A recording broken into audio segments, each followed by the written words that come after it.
Hello again, everyone, and welcome back to More Than Work. So this is that bit that I'm going to just record a few minutes of me talking before we get into the ad and the interview.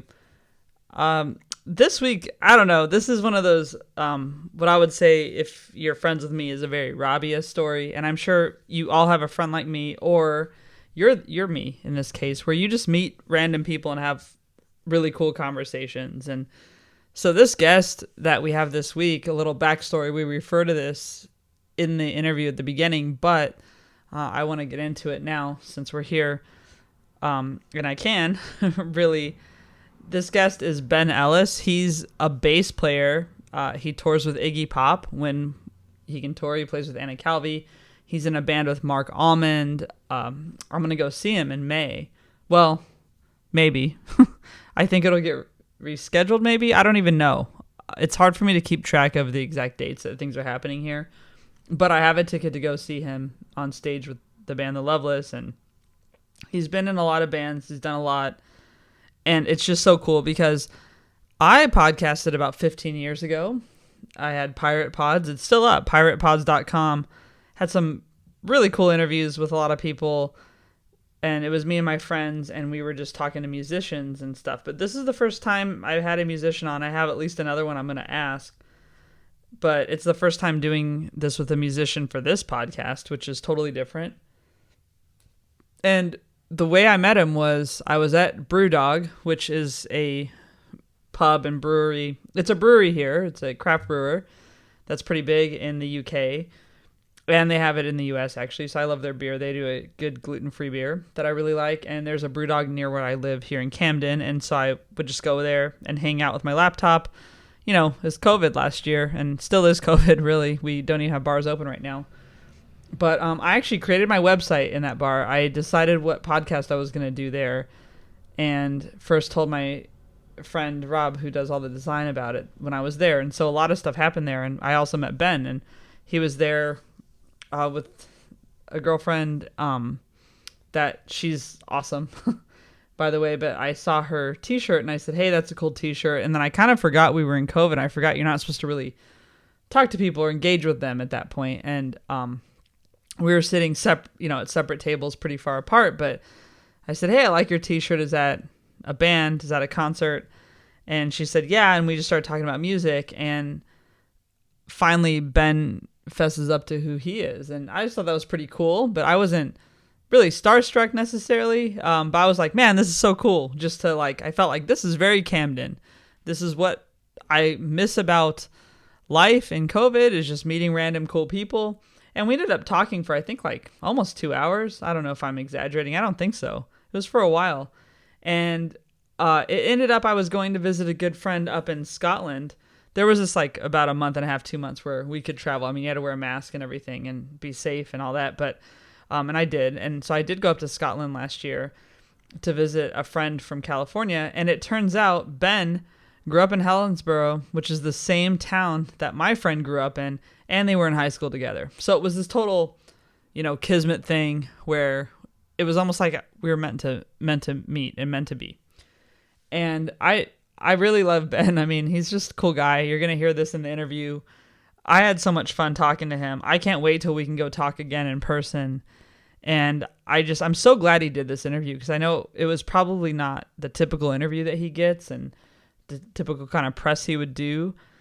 And I'm certainly, the small podcast, which I just want to say, guys, I've been on Clubhouse now a little bit and talking to people, and I just keep feeling more and more appreciation for everyone who's right now, if you're listening and you're taking the time to listen to this podcast, I really appreciate it, because you're just helping me fulfill one of my, I guess, goals or purposes or even dreams, to just bring awesome conversations to people and inspire them. But anyway, I just feel really lucky to have, even though my podcast is small, to even have it be the size it is, because I know it could be a lot smaller. I mean, it could be a lot bigger too, but I'm just grateful again that another guest too has taken an hour or more of his time to talk to me, and then you're going to take this hour to listen. So without further ado, this is going to be Ben Ellis, and I really hope you enjoy it. I just had so much fun, and it was just a cool chat. So Also, yeah, just I forgot to mention, like, if you can subscribe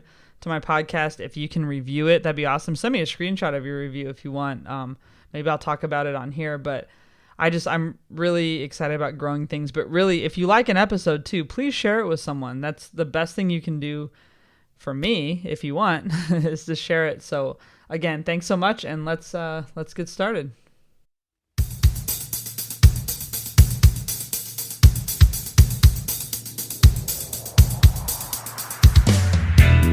Welcome to More Than Work, the podcast reminding you that your self-worth is defined by more than your job title. I'm Rabia, an IT project manager, comedian, nonprofit volunteer, and sometimes activist. Every week, I'll chat with a guest about pursuing passions outside of work or creating meaningful opportunities inside the workplace. As you listen, I hope you'll be inspired to do the same.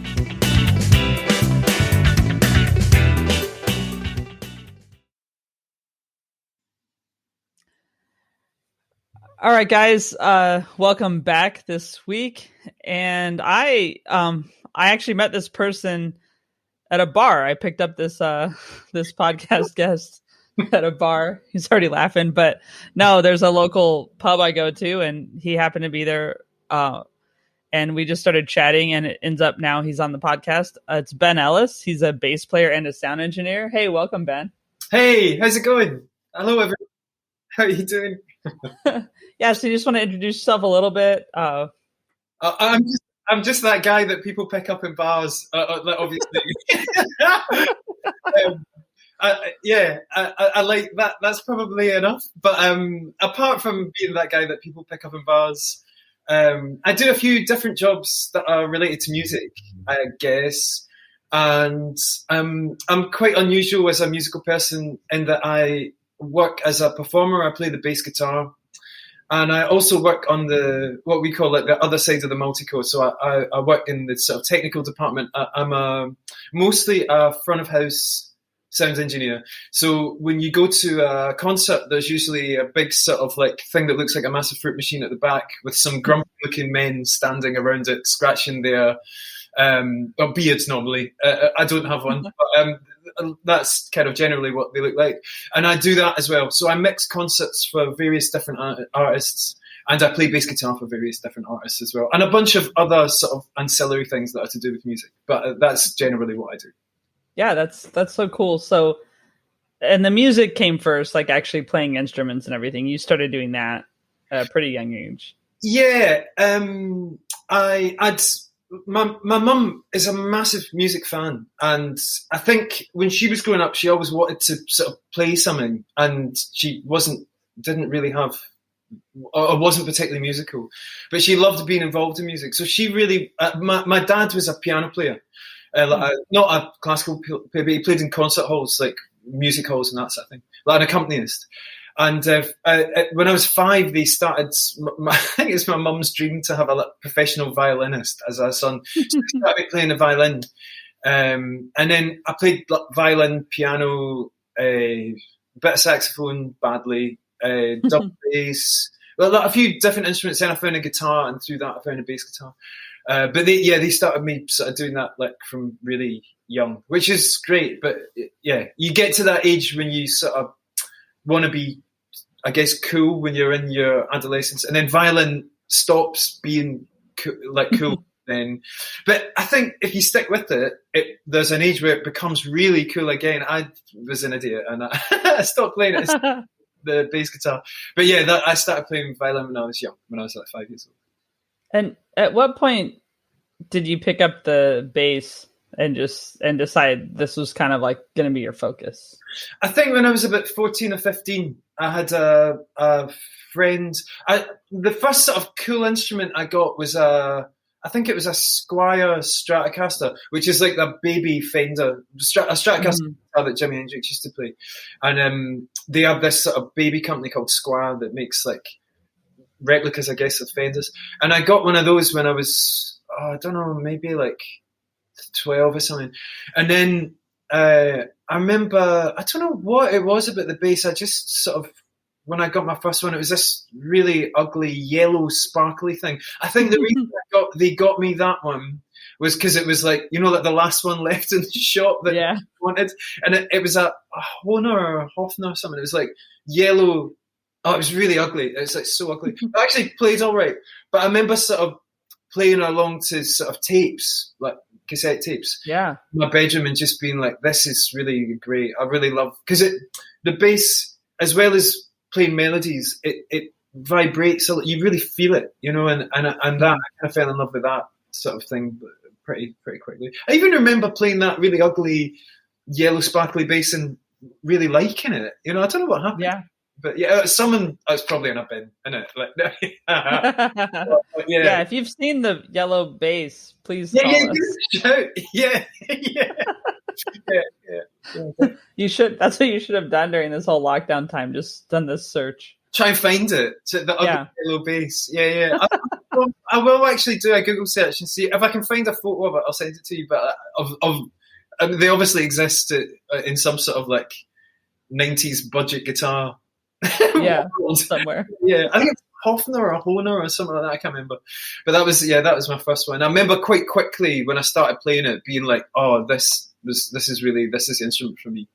It was that bit of a yeah. And then as a profession, I mean, when you were young, did you think, "Oh, this is what I'm going to do," or did you have other ideas and then end up really just? I remember at high school we had, and because you grew up in the States, right? We had a thing called, they were called your careers officer, I think they were called. And they were absolute, am I allowed to swear? Yeah, you can. Yeah. I just check a box if you swear it. Right. They were just terrible people. And I remember them sort of, you would come in for your interview and it was so British as well. Like, the idea I have anyway, or people from Britain probably have of America, is that you go to your careers officer and they're like, "What do you want to do?" And you say, "Oh, I want to climb Mount Everest." And they're like, "Oh, we've got a program for that. Yeah, come over here." Whereas here, that you go, "Oh, I want to play the bass," and they're like, "Don't be stupid. Yeah. you belong." There's a job. I think collecting bins. You'd be ideal for that. That kind of thing. Mm-hmm. And I remember really early sort of saying, I'm quite keen on this bass guitar thing. And the response just being like, well, I mean, that's fine, but what do you really want to do? And I was kind of like, this. Like, and I remember having sort of, I think that was maybe my first, I don't know my first, but that was like a quite early sort of rebellion point for me when I was just like, these adults are idiots. Like, they don't know what they're talking about. Mm-hmm. And not only are they giving me terrible advice, they're stupid as well. They're really stupid. Thick people, Like, well, it's like their career is to give other people advice on careers that they're not doing. I'd say not end up like them. I mean, that's the best advice that they could have given. I remember when I was a kid as well, and I'm quite proud of this now. When I grew up in this little town in Scotland, just outside of Glasgow, and when I was about maybe 16 or something, I tried to get a job in the local supermarket, and at the time, I had like long hair and I looked like a little sort of heavy rock kid. I was in Malta or something like that, and I went down for this supermarket job as like just shelf stacking, like to make some money so you could go out with your mates to the pub on the weekends, whatever. And I didn't get the job, and I had mates that worked there, and they were like, "How come you wouldn't give?" Because anyone could get a job as a shelf stacker, right? Yeah. Like, you'd have like one leg and like no eyes and like 4 heads, and you could still put baked beans on the shelf. And the manager apparently said to my mate that worked there, "Oh, we didn't think," but the supermarket was called Gateway. We didn't think Ben was Gateway material, and I was gutted at the time, but now I'm kind of quite happy about that. Yeah. But but that was my sort of early sort of careers advice about being a bass. Interesting. Yeah. And did you try to pursue anything else, or did you always you were playing and you just kept playing? Yeah, I tried to avoid doing anything else. Nice. When I was in my late teens and early 20s, I did various sort of bar jobs, and I worked like giving out flyers for gigs and just anything that would make enough money to sort of eat and pay the rent so that I could kind of play, really. And I'm just various sort of part-time jobs, really. And then my first proper gig was playing bass for a band called the Catherine Wheel, who were not. I mean, they weren't big in America, but they kind of could go all over the States and Canada and play to like 500, 1,000 people or something. Uh-huh. So I think I was 24 when I started doing that, and then that was when I sort of realised, oh, hang on, like I maybe don't need to have a really terrible, but some idiot will pay me to do this bass playing thing, and then that was a really good moment. I think at the time I was working in a telephone centre for a bank. Just people. Oh, yeah. It was awful. So I did send them a few postcards when I was on tour in America, going, "Everything's great here. I hope it's all good in the call centre." Yeah. I did a call center job when I first got out of college, and it's rough. It's not fun. It's pretty. Yeah. It's pretty. Yeah. Not to sound like lame or anything like that, but it's pretty dehumanizing. Like the whole idea of being a person is not encouraged. No. Yeah. No. Even did they time you how long you took when you went for a pee break? Well, they were pretty cool where I was, but we did have to go on like some aux code on the phone that was like saying that essentially, and so if your time was too much, then there'd be a problem, and then like you had an average call time, and then we had an average wait time, all that stuff. I ended up being like a manager, supervisor. Oh, wow! Right. Yeah, I moved up, and but you had to really look at people's numbers, and sometimes people just take long, or you start talking to them or whatever. But yeah, it's a bit weird of a job. Yeah, I agree. And customers they're mean, like a lot of the time. Yeah, usually they're quite. Yeah, they're not interested in interacting with a human either. Mm-mm. They don't. They don't. It's not really a fun job for people. No. I guess it's kind of like the new sort of factory, isn't it? The call center. Yeah. I definitely read somewhere that financial institutions like having call centres in the west of Scotland because apparently the accent there is one that make people sort of inherently trust the Scottish accent, which is kind of hilariously funny with half of the people that I knew anyway. But yeah, I guess that is the sort of industry. Yeah. And you're right, though. When I was in the States, we would outsource places, and there are certain accents that don't work for it. So you're right. So yeah, that's funny, that one, because I know we had like, I'm from California, so basically it's pretty generic as far as an accent goes, But if you get certain ones, it'll bug people. And and everyone can understand it, which is which is true for some Scottish people. It's quite a tricky accent. Yeah, you could really get into.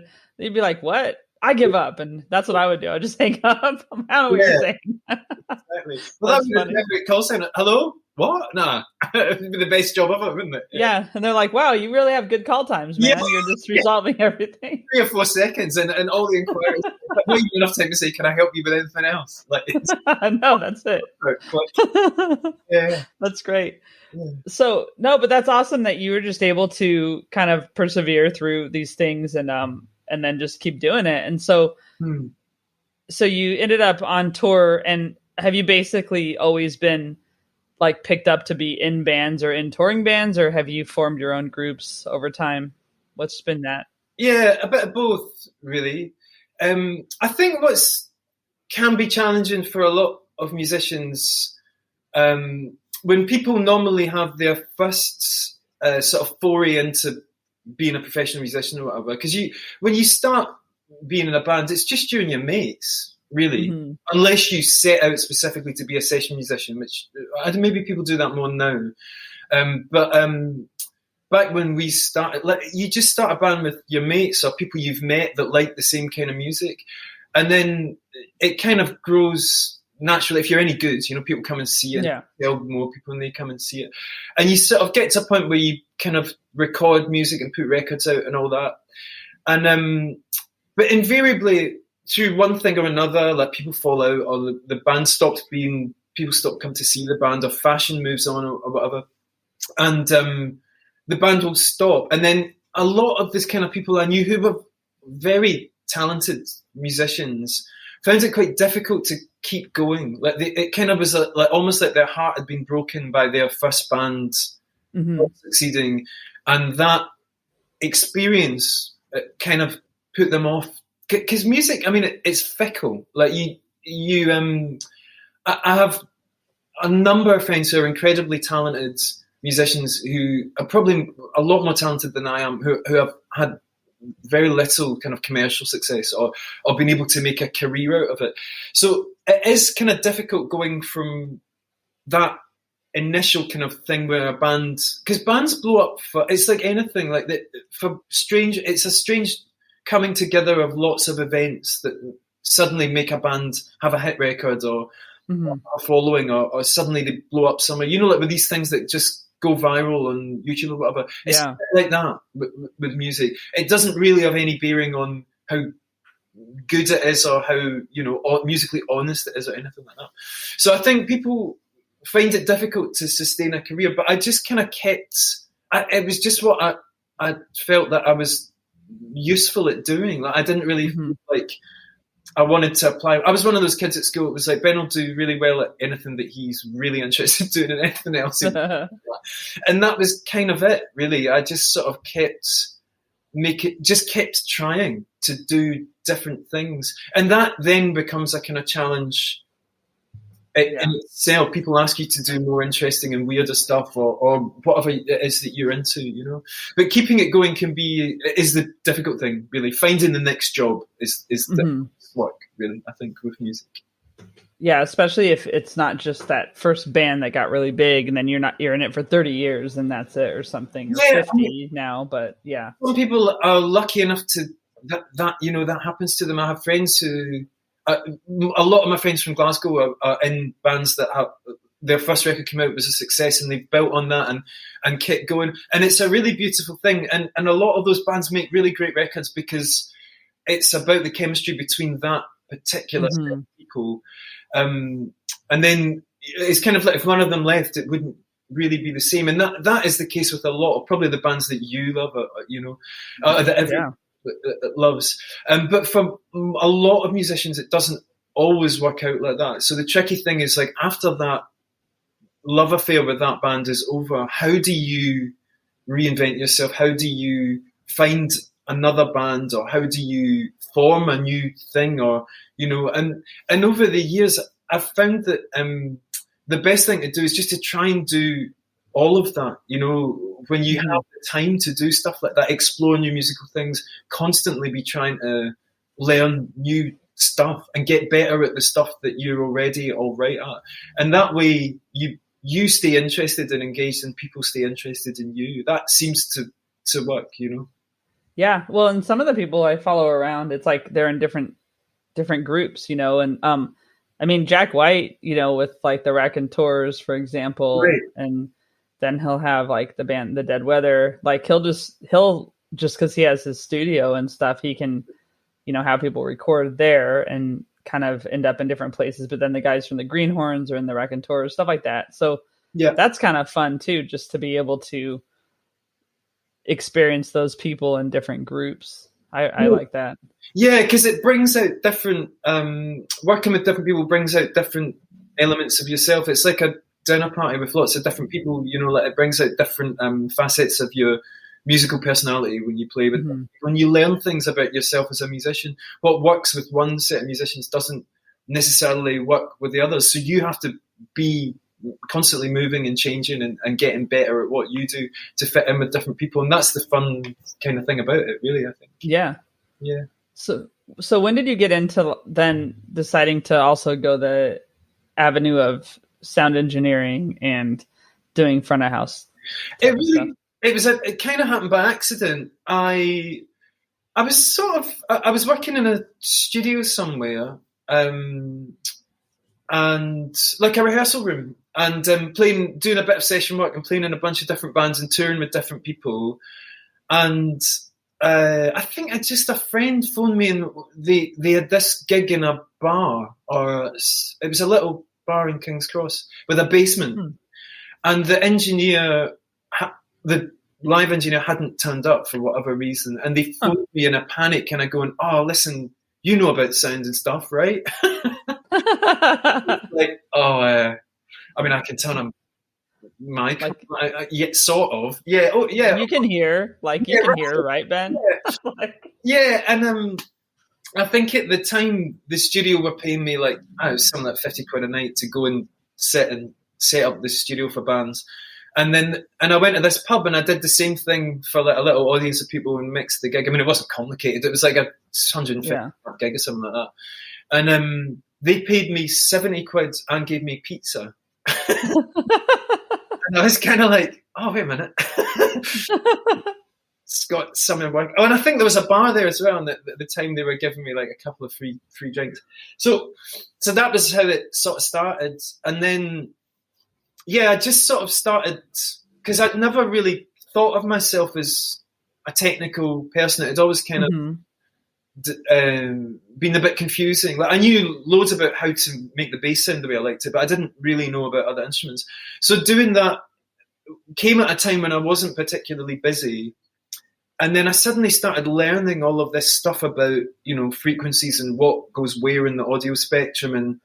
And then I had a lot of kind of light bulb moments where it was like, oh, hang on, if I do that to the bass, then in the big picture of the mix, it's going to sit way better.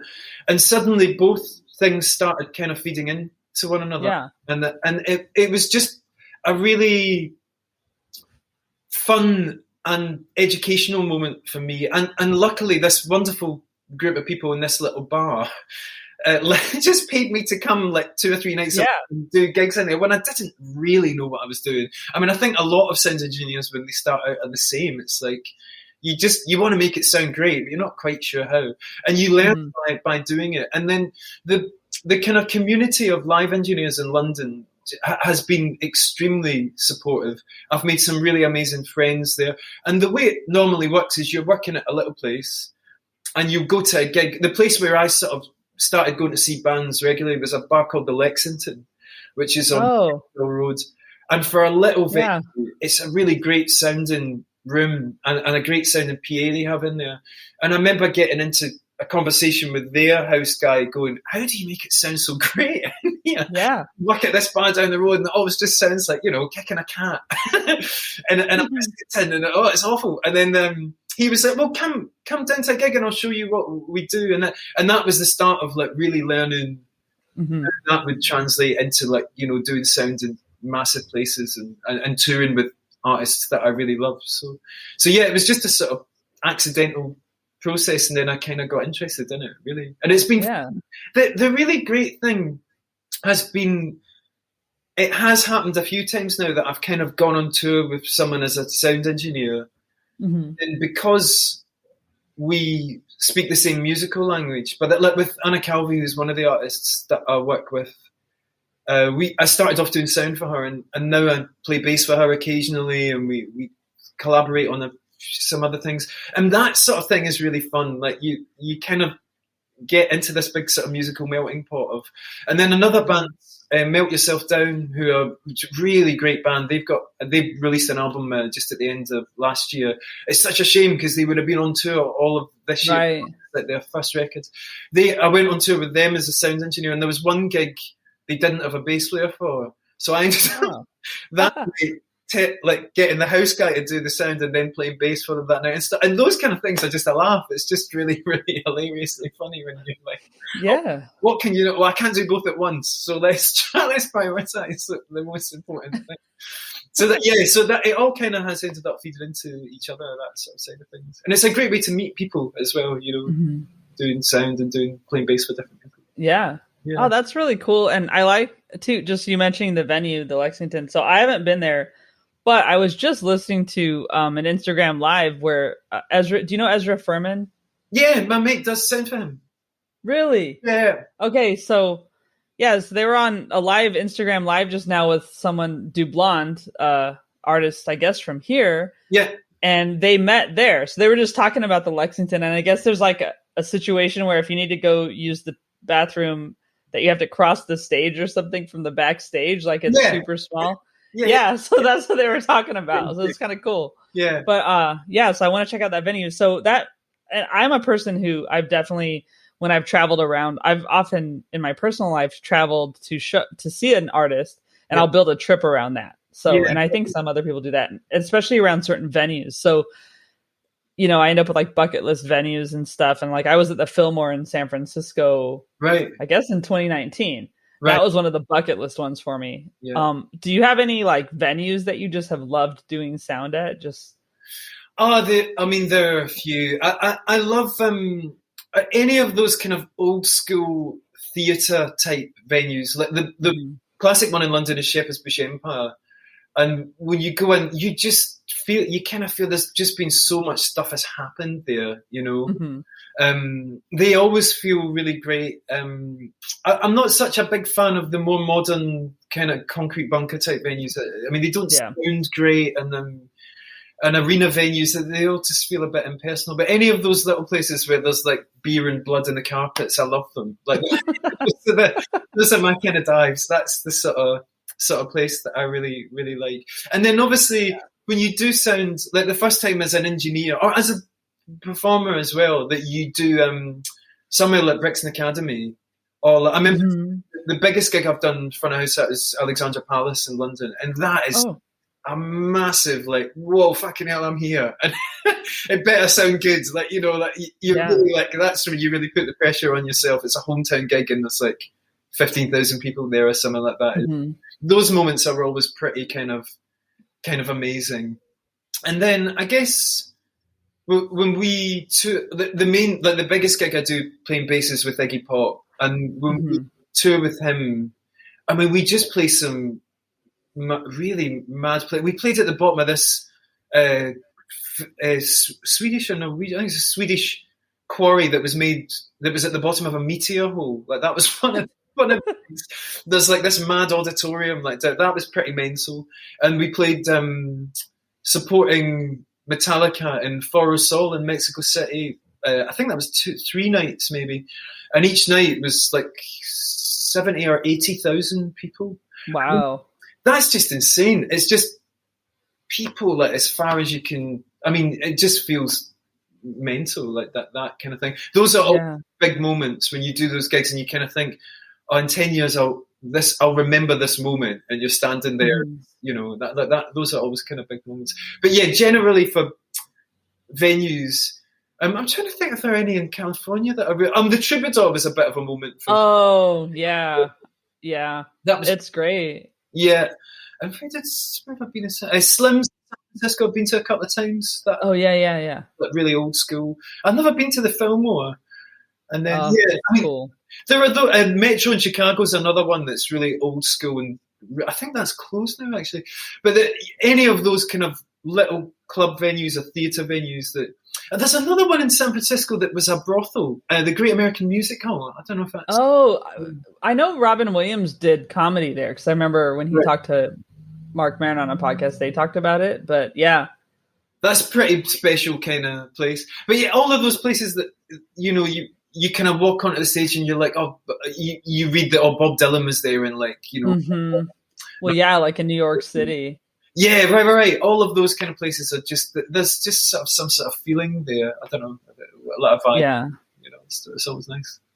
There's a cool place in San Diego called the Casbah, and it's near the airport. Have you been there by chance? I haven't. I've only played in San Diego once, and I can't remember the name of the place. It was on the shore. I've forgotten what it was called. It was next to a really old amusement park with a...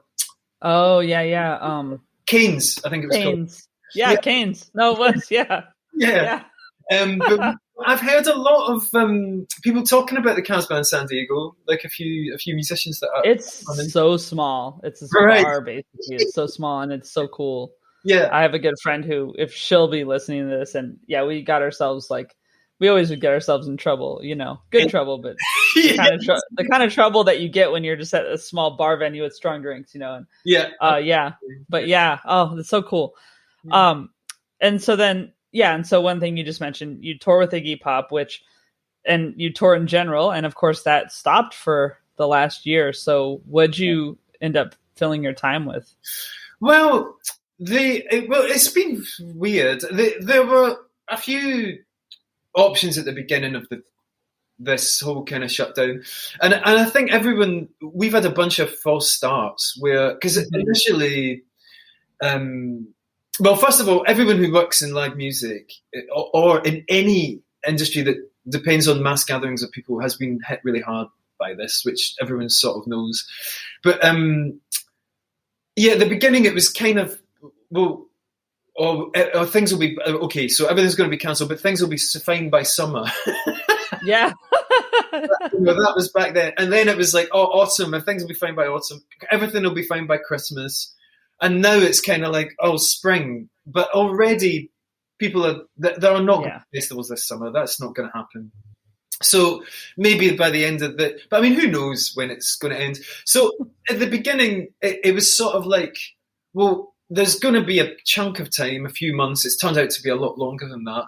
And that was the question I think every musician asked themselves is, what are we going to do with this time? And for me, it was to just try and work with stuff I could do already, but make it better. So I've been working a lot on my playing technique, how to be stronger. There are areas, it's quite boring technical stuff, but there's areas of my left-hand technique and right-hand technique that I wasn't particularly happy with. So just doing that for a few hours a day is pretty amazing, really. Like, because as a professional at anything, you never get this period of time to really go in deep and look at what you do in a super critical way and try and improve it. Because that maybe will happen, you get 3 days, but then you have to go and do a gig somewhere. So you just don't really have the time. So it's been incredibly valuable in that way. I was talking to Matt Hector, who's the guy who plays drums in the Iggy gig today, actually. We're doing some recording tomorrow for another singer.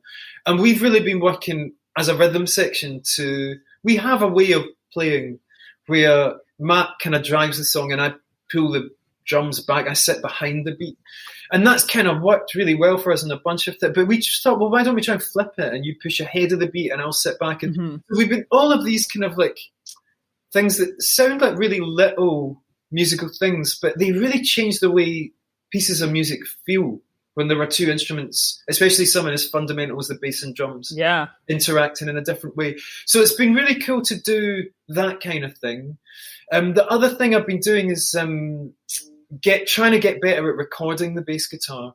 So quite a few people have asked me to play on records that they're making. A bunch of people in different countries, guy in Switzerland, guy in Italy, a couple of people here. Nice. I've been recording bass remotely for them from home. So at the beginning of the lockdown, I bought a bunch of things so I could set up a little studio. I mean, you can see a couple of guitars there. There's a whole bunch of other crap. It looks like a music shop in here. It's sort of where I live. That was really fun. And in the same way that I had to learn a lot about live engineering very quickly because I was having to do gigs, I suddenly wasn't turning up at a recording studio and plugging the bass in and someone else was doing all that. I had to kind of do it and make it sound good enough to be on a record. So that was really fun, like that process of recording remotely. And I think a lot of musicians have collaborated over this period of time with a lot of people they maybe wouldn't have had the time or the inclination to do that. So that kind of has been a blessing as well. So in some ways, it's been really nice, although I'm sure everyone is missing the buzz from performing to people. It's been really great to have the time to focus on all of these other areas that you normally can't focus on because you're so busy. You know, you're just constantly playing shows. So yeah, I've really enjoyed it in a lot of ways, having the time. No, it's true. And just kind of, I know I've filled my time too in different ways, but for you, I mean, just to take what your primary job was always being in a place where there were a lot of people and to be able to kind of pivot that way and find other things. Yeah. Do you, as far as it goes, just when you are back in the live space, do you get a similar thrill out of being on stage versus doing the sound engineering? Or is the answer obvious as it might seem that like being on stage is more? It's really different. The thing that you sort of have when you're playing on stage with a bunch of people is you really feel part of a kind of group of you're very linked to the other people who are performing, and you're in this sort of physical and psychological bubble on that stage where you're making this sound that creates a mood, and someone is shouting and singing and doing stuff on top of that, and that's, you feel very much part of a gang when you're doing that. And then there are all the people you're working with, like the engineers, who are helping you maintain. It's like spinning like 7 different plates at once, making this thing sort of vibe sort of happen. And then doing front of house is slightly different because you're sort of seeing that in front of you at the other end of the hall, and trying to translate that as best you can to all of these people. So the thrill that you get, you still get the same adrenaline buzz, but there's a bigger sense of responsibility at front of house, I think, and it feels a lot more lonely. If something goes wrong and you're very much on your own, it's you, like one person, and then there's 5,000 audience members, and if it sounds shit, really down to you. So if something is not sounding right, you really need to have the calmness and kind of wherewithal to go, why does this not sound great? What am I going to do about it? And how can I fix it within, 15 seconds? So there's definitely a lot more pressure. But I guess as a front of house engineer, you get to see the big musical picture, which is joyous when it's a band you love playing the songs that they're great at playing, and you're making it all, and the audience are all jumping around, and that's a pretty big buzz.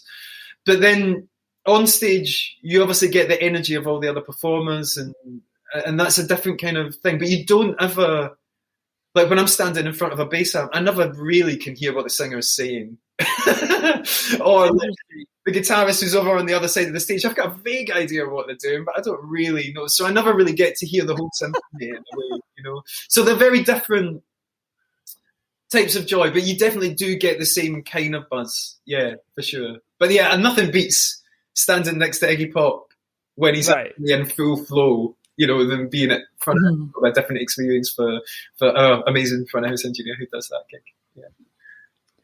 Do you so yeah, as far as that goes too, I mean, Iggy Pop, that's a really big person to play for, and like you mentioned, you have the huge arena crowds and stuff, and then some other gigs that you'll do are way smaller. Is there something that you, I don't want to say like love doing more, but kind of similar to the other question, I guess, like what's the difference in the experience for you on stage when you're doing a huge arena? I can't even imagine like seeing that many people right in an arena, and they're just clapping and listening to you. So how's that feel, and what's that experience like for you versus like the small kind of blood on the carpet kind of venue, kind of thing?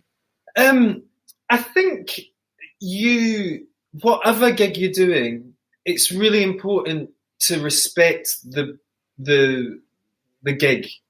You have to put, they're different. They're different thing. There are different problems and different things that you need to deal with in both places. But you need to put the same amount of mental preparation into making it great in wherever you are, whether you're in, the Dog and Duck or you're playing, Wembley Stadium. It doesn't really, it needs to be great. Otherwise, what's the point of getting up and standing in front of people and going, look at me, You need to be prepared to do whatever it takes to make that gig great, whether it's preparation, whether it's not doing something in the middle of the, or whether it's doing something particular in the middle of the gig, whatever that gig takes, that 30 minutes, hour and a half, however long it is, it needs to be amazing. That's how I look at it anyway. Otherwise, don't bother getting up and doing it. So in some ways, they're all the same. And I think the thing about massive audiences, it does, it's just amazing to see that many people there to sort of hear you play. But you're kind of generally so used to that it doesn't. The first few times you see a big audience, it's like, God, that's a lot, and it's nerve wracking. But once you've played a few gigs that anything over about 1,000 people, it's the same, really. Like the stage sounds different in bigger places, and like technical things are different. But they're kind of the same, I think. And those little gigs are enjoyable because you really can interact with people more directly because the people are right there. You know, I mean, we've done pretty small gigs with Iggy. We've done some like little 1,000 cap, 500 cap club gigs and stuff. I mean, those were probably more intense than the big outdoor festival shows. Like all those festival shows, the audience are like 3-4 meters away. Like there's the edge of the stage, then there's the pit, then there's a barrier, and sometimes there's a big channel going down the middle to get from front. You know, so they're not as sort of personal, but the energy, I mean, obviously the energy of having that many thousand people in front of you is pretty nuts when you see them all jumping around. It's pretty cool. Yeah, that has to be fun. Yeah. But yeah, you're right. I mean, you can't, if you're at a festival thing, you're not as an audience member, you're not anywhere near the stage, really. I think festival gigs can be easier because people generally are there to have a bit of a party. Like when you go to, as a punter, if you go to Glastonbury or any of those big festivals, you're there to have a good time. You're not there really to be a critic. You know, you don't get audiences really on the main stage at festivals being snobby about it. They want to dance and they want to have a good time. Whereas when you do kind of smaller club gigs, especially if it's with a less well-known artist, and in a big city like London, New York, LA, any of those capital cities, Paris, Amsterdam, Berlin, the audience they've seen a lot, you know, like, because any big musical act or cool musical act is going to play in those places. So you probably need to be a bit more on your game to impress those kinds of audiences. But that's a challenge in itself, you know, that's enjoyable, like, especially when you get them. You really get them. You're like, yeah, we got you. No, well, it's true, because in some of those cities too, I mean, I know I can just speak for where I've been, but you'll have audience too that are more interested in talking to each other than to listen, you know? So, you know, once they've all shut up, kind of, that you... But like, because you do comedy, right? How do you deal with that in a comedy? Well, I mean, so what you said about treating every gig the same, you know, I agree with that. And I do like open mics. I mean, I'm a small comedian, right? I'm not any name or anything, but like, so I do a lot of open mics. And that's just really, sometimes it's just you talking to 10 comics who don't care if you're funny. All they want to do is get their 5 minutes. They have to wait till your 5 minutes is over so they can go up. Yeah, tough. You know, and sometimes it's tough. And sometimes you'll have like a cool, like when I left San Diego to move here to London, I had like a fundraiser / going away party thing. Yeah. And so I had like 70 people in there, I think, which was really awesome. Yeah. And that was cool because that one, you know, speaking of like, I've got you, like I had them, but also they're my friends. So I have to like have that bent on it. But then I do Zoom gigs now, and, you know, I'm prepared. I turn up every time, ready to go. I do my set. I do it with the same enthusiasm. Yeah. Because you have to, and you're right, because it makes a difference. Yeah. You know? Yeah. And so, but as far as like people not being engaged, I mean, I'm not good at handling that still. Yeah. You know? It's difficult, I think. I've seen, I mean, as the bass player, I never really have to deal with it one way or another, but it's painful for the singer, like when they have to deal with it. I've seen people deal with it in different ways, like sometimes just out like, anger, throwing things. Morrissey. Yeah, right. Or I have seen one guy that I used to play with, this blues artist, managed to shame a bunch of people into being quiet. He said he was really great. He was really good at doing that because he would play some like, raucous blues songs and then play some real like ballads. Like really, he was a great singer. But when people chat over the top of them, it's really annoying. But I remember him shaming a bunch of people talking at the bar into being quiet because he just like, listen, I know you're having a great time, but there's like 50, 60 people over here that really want to hear the gig and you are ruining it for them. if you want to chat, do you want to go outside? And they all left, shamefaced. It was great. But those moments, it's difficult to silence a crowd without making people go, fuck you. You know, like you need to get them on board while you're doing that. And it's like dealing with a kid, like telling them off but staying their friend. Do you know, like it's hard to do. Really tricky one to do, I think. Yeah, I've seen, like, usually what'll happen, a comic will just go after them, but like you have to really be ready. You know? Yeah. I saw a gig near here, and this woman was just heckling everyone. Right? And she was just so, like, no one was on her side. Yeah. Eventually, right? So it was like, all right, you can be a little bit like, all right, you know, they're drinking, whatever. No one was on her side. And then the one comic just destroyed her. Yeah. You know? And it's like, but then he had to use his whole set to go after her instead of doing his material. And it's just like, it's so selfish, right? It's like, just go outside. The guy's right. Go outside. Yeah. Like that's, no one's paying to see you. Yeah. Like you, the person talking. Like, I don't want to know what you have to say. I don't want to hear a dumb conversation. Yeah. That's so true about the comic having to waste their time to tell this person that they're being an idiot. It's, you know, that is super selfish, you know? Like, they should be telling a bunch of jokes that they've spent time writing, you know? Yeah. Not just like, and same with the music. I mean, it's hard. I mean, everyone does that where they have something they need to tell their friend, but at some point, I saw Passenger and he was playing by himself, like just with the acoustic guitar. That was it. Yeah. And he ended up, like, I know it's plugged in, but he ended up going off of the mic and everything.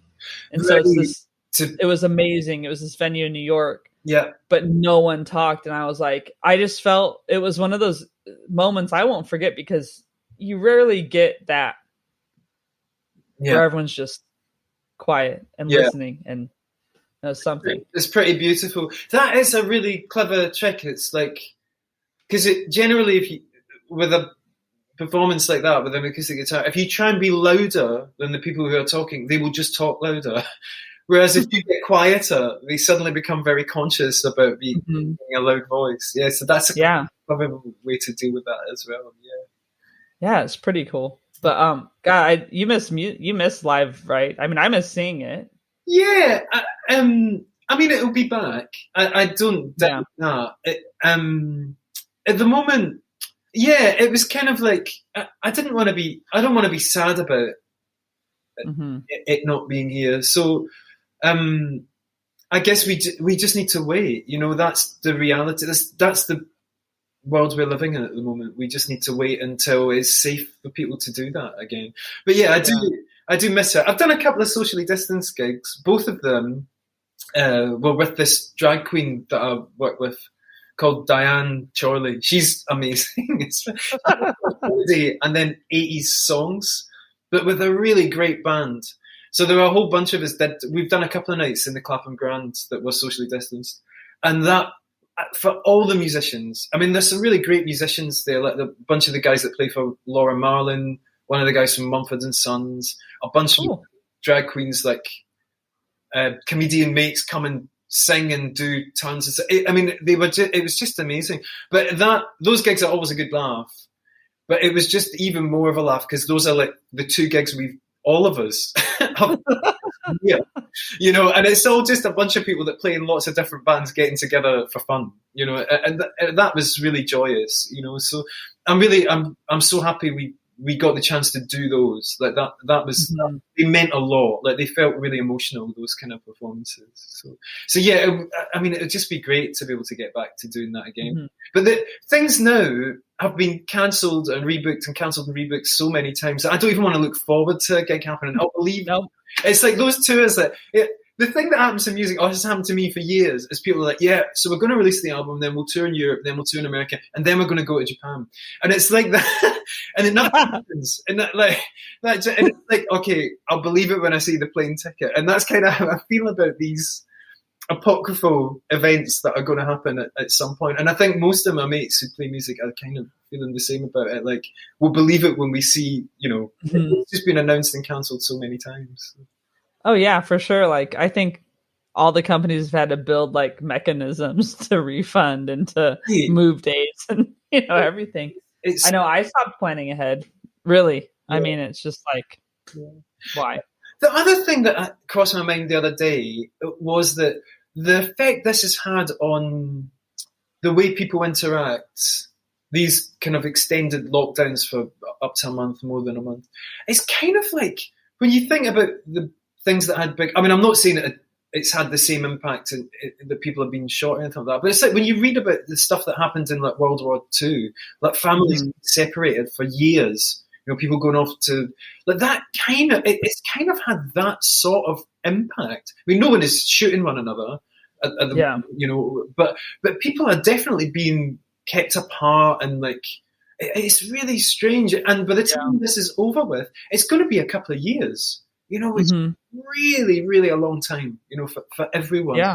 So it will definitely be a collective, massive sigh of relief. I can't wait to do a festival where everyone can hug and like hang out and do all that stuff. It's going to be so amazing for people. Yeah, like, do you watch shows and stuff and just kind of go like, what are they doing? I'll see a show and I'm like, wait, why are they hugging? Why are you going somewhere? When you watch films now and you see people talking normally, it's like when the smoking ban first happened. Like, it was weird that people didn't smoke in bars, but now if you see someone in a movie smoking indoors, it seems really like, whoa. And it's like that with two people just talking normally. Like, I feel it's been so long since that was like all right to do. It's super weird. Yeah. Such a strange thing. Yeah. Well, I've seen a couple of those. You just had more time to watch TV at some point or whatever, and like I watched some stupid show, like a dating show, and I'm like, no, you can't even do that now. Oh, I know. I was watching Indian matchmaking, and they're going and meeting. I'm like, hey, you couldn't do that. Like, right. Good luck. Yeah. It's so weird. It's bizarre. Yeah. So like as far as your bass guitars go, so I want to get a couple like stats on you, I guess. All right, so you started out with your ugly yellow sparkly bass that you're gonna locate now. We'll put a search out for it. But how many just like say bass guitars do you have? At the moment, I think 10. I think I own 10, which feels like a lot. I think yeah, I think that feels like a lot of guitars. After this, how many will you own? No, I'm just kidding. Yeah. I did buy a new one. But it's not new. I only really like old ones. Mm-hmm. So I'm not really a fan of new ones really. I haven't played a new one that I've liked in a while. But they do, out of the 10, they all do tonally do sort of different things. And generally, if it's a guitar you use a lot and you take on tour, you need two, because you need one and a spare in case anything goes wrong with the main one. So essentially, I have 5. Right, because you have one and a backup. That's good. That's like 5 twins. A lie. I have 10. And I love them all for different reasons. They all do sort of different things. Yeah. Cool. Is one better for recording versus live or something? Like, kind of, yeah. Some they're just for different things. Like some will do more of that, like so like the kind of bass sound on a Motown record, like that real classic kind of like soft, kind of like funky kind of thing. Some are good for that sort of thing, and then other ones sound more like more like punk, like sounding. But if you hit them hard with a guitar pick, they're cooler for that kind of sound. Okay. They all do different sort of things, and then you get different size ones. Like that one there, that guy, is a short scale, so it's like not as bassy as the other ones. Like the other longer, so they can that sound. It sits in a mix differently. Like you would just like a kind of 70s sounding thing or something like that. All right, and then they all sort of do sort of slightly different things. But 10, I think maybe that's. No, that's all right, Ben. I honestly, I have a guitar, which I'll hold up. You'll see it. It's right here. Hey, guitar. Okay, hi. And I used to have 3 guitars. Right. I couldn't play even one of them. I still can't play this one. I'm a terrible guitar player. Like, really.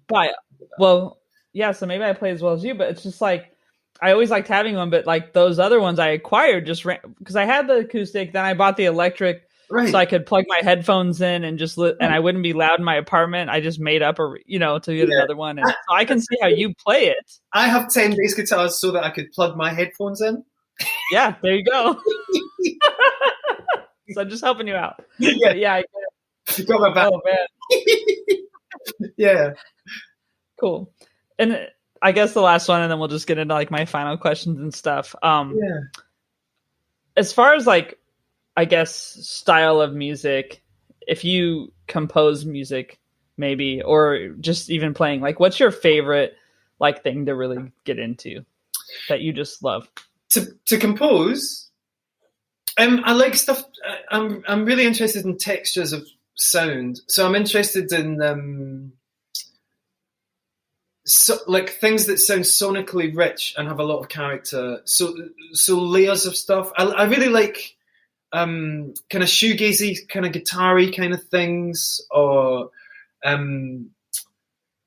just I'm more interested at the moment in the way things sound than sort of songwriting compositions. So I like noisy stuff, like textural stuff. Making the bass sound not like a bass is kind of like what I enjoy. But I like melody as well. So that within the kind of confines of melody is what I'm interested in from a sort of compositional sense at the moment, which is normally nothing anyone wants to listen to. But it's just fun to create. And then what about when you like are playing? Like, what's your favorite kind of just genre to play? I mean, I like everything. Every genre just is a different jigsaw about where the bass should fit in and what. What I like is someone bringing a piece of music to me in any genre and going, "Can you put some bass on that?" And I'll be like, "Oh, what's going to fit with this?" And then that's when you get one of the or three of the 10 guitars off the wall and start going, "What is that? Yeah, does that sound like?" Like that. I love that. Like, I love doing that. And kind of what I feel like I'd really like to do is play more electronic music, like more like, I don't know, like weird noisy electronic music or hip hop or like that interests me at the moment. I play a lot of rock music and a lot of music, and I love it. Like, but I've been doing that for a while, so it's difficult to find something new in that. From my point of view, you kind of listen to something, you go, "It needs that," and then I can do that. But I enjoy most probably things that need something weird, something that I haven't done before. So those novelty things or unusual things for me are always the most fun, the most challenging. Those are the ones I enjoy the most. Nice. All right. Is there anything you want to touch on that we didn't cover? Nah, that's so fun, isn't it? So music, fun stuff. Yeah. Is there anything that you want? I guess you've asked the questions. But anything else you want to ask me about, feel free, go crazy. Yeah. Well, I have this fun 5. It's 5 questions that I'll ask you, so I'll do those. But first, before that, do you have any like advice or mantra that you just like to share with people? Maybe even along the lines of like, you're a unique guest for me in the sense that you're doing what you love, and that's really cool. Right. But yeah, anything? I think if you want to do anything creative or artistic and make it your job, you inevitably will get to points where it feels like it is a schlep, and it feels like no one is calling you back.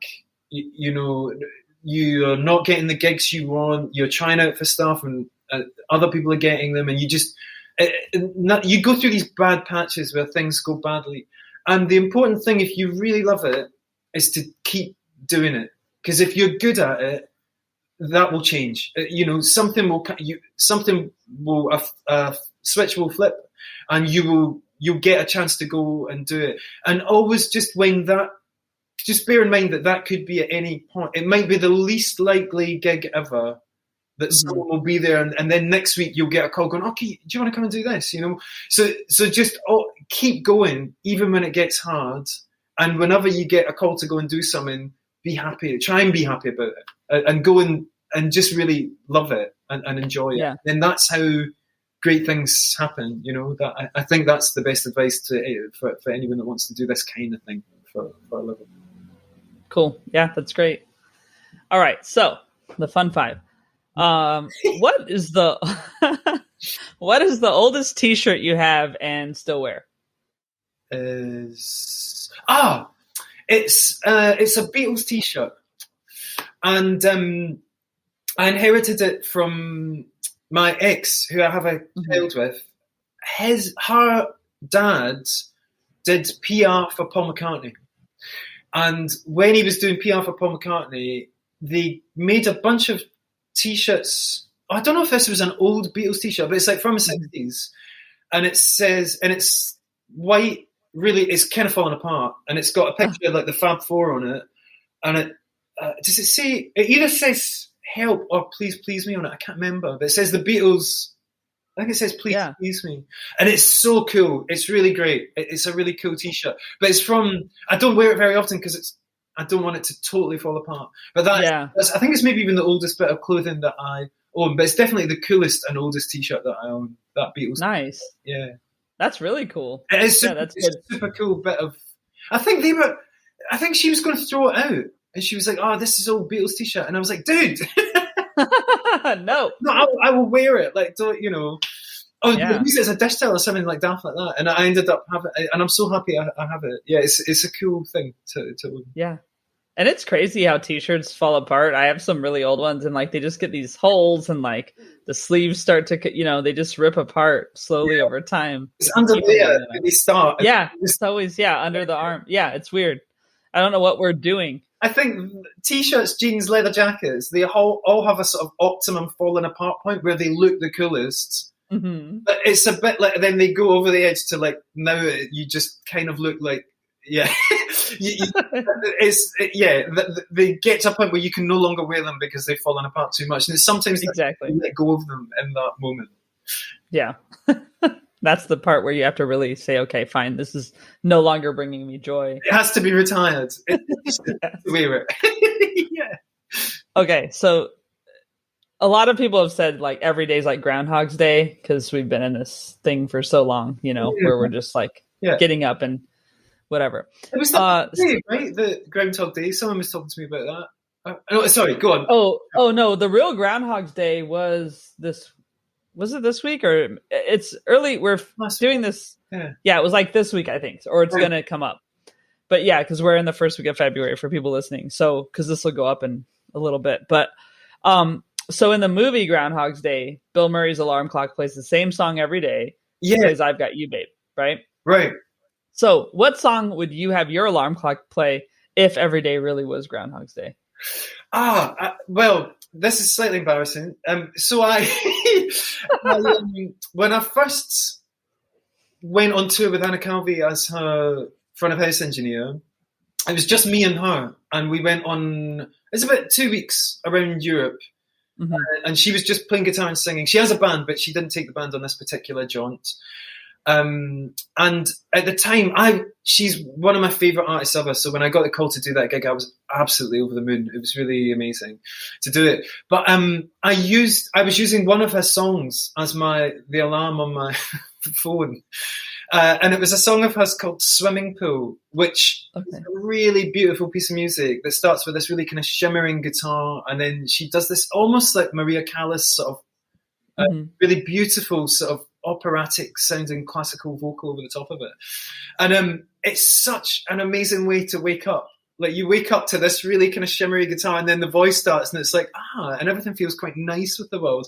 But I, of course, had it as the alarm on my phone when we were on tour together. So she would just look at me all the times when my phone would start making this noise, and it was But that definitely, I've since removed it. I might reinstate it actually because I'm not going to see her for a while. But that is my ideal alarm. It's just a beautiful piece of music. "Swimming Pool" by Anna Calvi. It's fantastic. Okay, great. Yeah, and I have a Spotify playlist now with all of the things people say, so it'll get added to it eventually. Yeah, amazing. Yeah, great. I enjoy it. It's really great piece of music. It's really nice. All right, cool. All right, coffee or tea or neither? Black coffee. Black coffee. Okay. Yeah. When was the last time you laughed so hard you cried or couldn't stop? Or do you have something that when you think about it, it makes you just like crack up and you can't stop? A number of things. My sense of humour is quite silly and quite sort of surreal.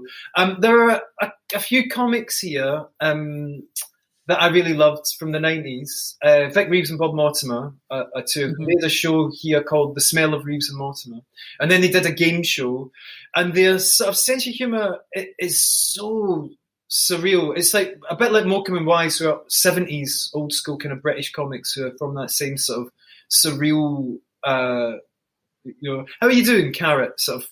It won't be funny if I say it. But Bob Mortimer, who's one of the duo, has a podcast that he does with I can't remember the other guy's name's Andy. He's from Sunderland. Sounds very northern. That they do, and it's sort of allegedly about football, but it's not. It's just about nonsense. It's called Athletic Mince. And they have various characters. It's not particularly funny right at the beginning, but lately it's just the funniest thing ever. And I think most of the podcasts are about 45 minutes. And they do various quizzes where they take the mickey out of one another's habits of things that they do. And then they have different characters who are sort of roughly football related, but not really. Like one of the characters they do is of a guy called Roy Hodgson. And in their podcast, one of them plays Roy. He's a football manager who's very old, and he used to manage England, and now he manages Crystal Palace, I think.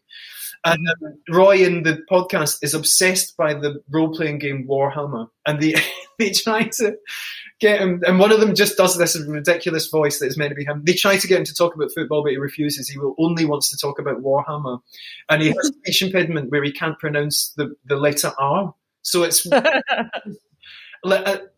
I listen to that when I'm going to. The other day I went to a rehearsal in Kent for this gig that I was doing, and I listened to it on the way there, and I was honestly laughing on the train. Luckily there's no one on the train at the moment, but I just kept, like, every episode there was a moment where I just completely lose my shit, and it's great. It's really good in this moment to have that much laughter in your life. It's fantastic. So Athletical Mince is the podcast, so if anyone likes surreal weird humour, it's pretty gold. It's pretty gold. All right. No, that's great. And and it's funny to be the only one just laughing. I'm one of those people who would just laugh out loud when I'm on my bicycle, like going, and I'll be listening to a podcast and laugh, and people look at you and it's like, well, whatever. Therapeutic, isn't it? It's just losing your inhibitions and embracing joy. I like those moments a lot. I do. Yeah. All right. And the last one, who inspires you right now? At the moment, who inspires me? Interesting. Not a whole lot. I guess for me, most of the inspiration comes from a lot of the musicians that I play with, like other people that I'm lucky enough to be making music with it, and I see being amazing at it in their own way. Like when I did that gig with my drag queen friend Diane, like the bands for that gig were they're all so phenomenal and so incredible at what they do. And I think one of the things I enjoyed about that gig the most was we all play, as you know, at quite a high level as professional musicians, but it's rare you get a chance to come together with other people that do what you do in an environment where it's that much fun. And so I was really inspired by all of them on a personal level, with all of the restrictions around coronavirus and all of the stuff you have to deal with getting together to do a gig, how gracious and good-humoured and funny and entertaining everyone was, just on a hanging out level. It was amazing. And also how talented they all were as musicians. That each one of them is an absolute legend, you know. So I take a lot of inspiration from those kinds of people. And then obviously the amazing artists that I get to play with. So Iggy is inspirational for me pretty much on a daily basis. Calvi is another amazing, you know, inspiration. Mark Hammond, who I'm going to be recording with tomorrow.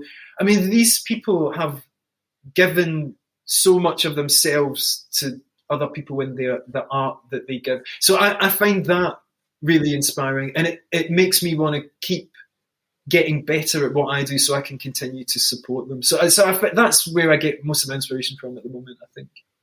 Cool. Well, that's awesome. That's really nice. I mean, just that you find that in the people you work with. That's good. I think it's important.